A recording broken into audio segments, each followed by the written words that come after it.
Have you ever looked at a happy couple and wondered if it's all just pretend? Because something's changed. Behind the smiles and Instagram posts, marriages are quietly crumbling, not from lack of love, but from the silent erosion of connection. More and more men are waking up inside relationships that feel like emotional traps. They're present, but not seen. Needed, but not wanted. Loved, but not respected. And women? Many are just as lost. Torn between what they were told they should want and what actually brings them peace. They've been told marriage should empower them, but not what to do when power and intimacy start to collide. So what we're seeing isn't the death of love, it's the confusion of it. And if no one talks about it now, what happens next might not be fixable.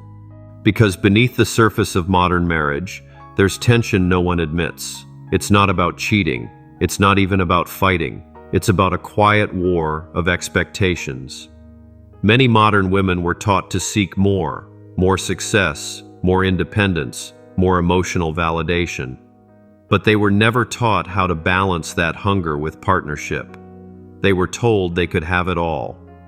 But not that having it all can sometimes cost everything. So instead of building together, many couples are now keeping score. Who gives more? Who sacrifices first? Who's carrying the emotional weight? And slowly, intimacy turns into strategy.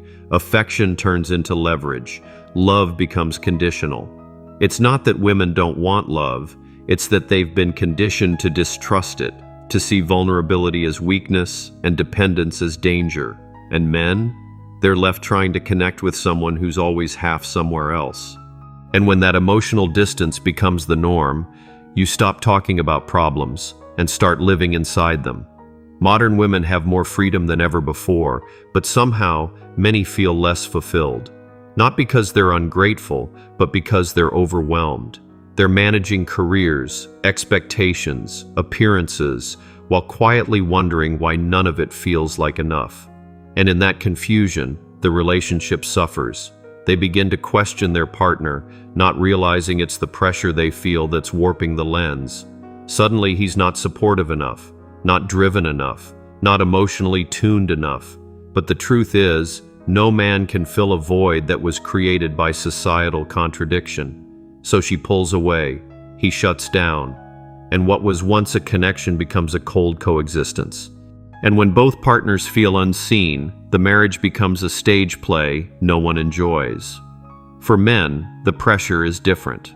They're not just expected to provide, they're expected to inspire, protect, apologize, adapt, without ever showing that it's breaking them.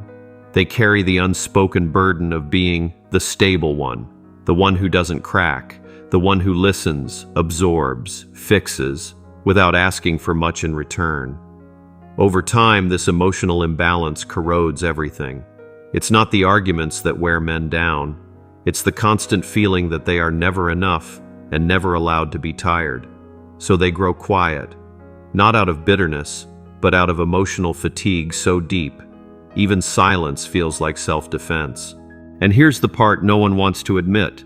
Many modern marriages are built on emotional transactions, not connection. He gives time, she gives attention. He gives stability, she gives affection. But underneath it all, there's a silent scoreboard, and the love starts to feel like a contract with invisible terms. The truth? Many women aren't unhappy because their partner is failing. They're unhappy because reality didn't match the fantasy. They were promised it all: romance without sacrifice, power without pressure, independence without loneliness. But life doesn't work like that. And when the fairy tale cracks, someone has to take the blame. Often, it's him. Not because he did anything wrong, but because he's simply there when the dream begins to fall apart. And once that disillusionment sets in, something even darker begins to unfold. Some women, not all, begin to rewrite the narrative in their own minds.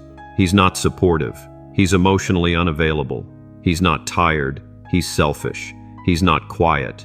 He's cold. It's easier to recast him as the villain than to face the truth, that the void they feel isn't his failure.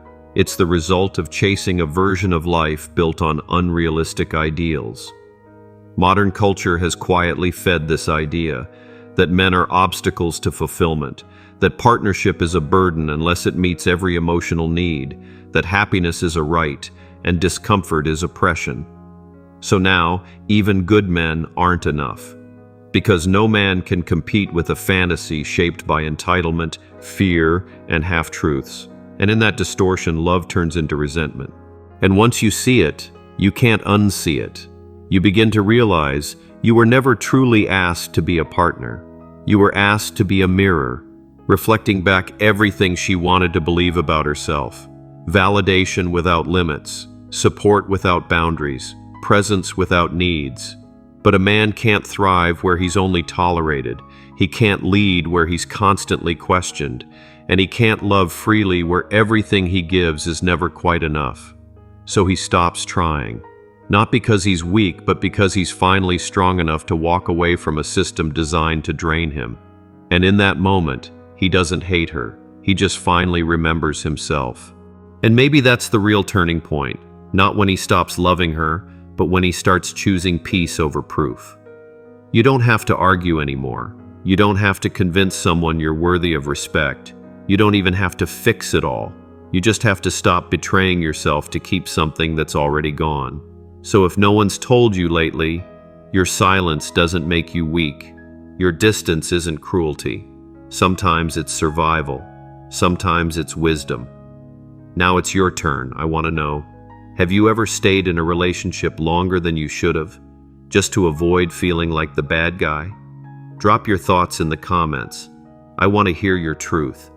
And if this message hits something real, like it, share it, and subscribe for more. Don't miss what's coming next. We're just scratching the surface of what you truly deserve to know.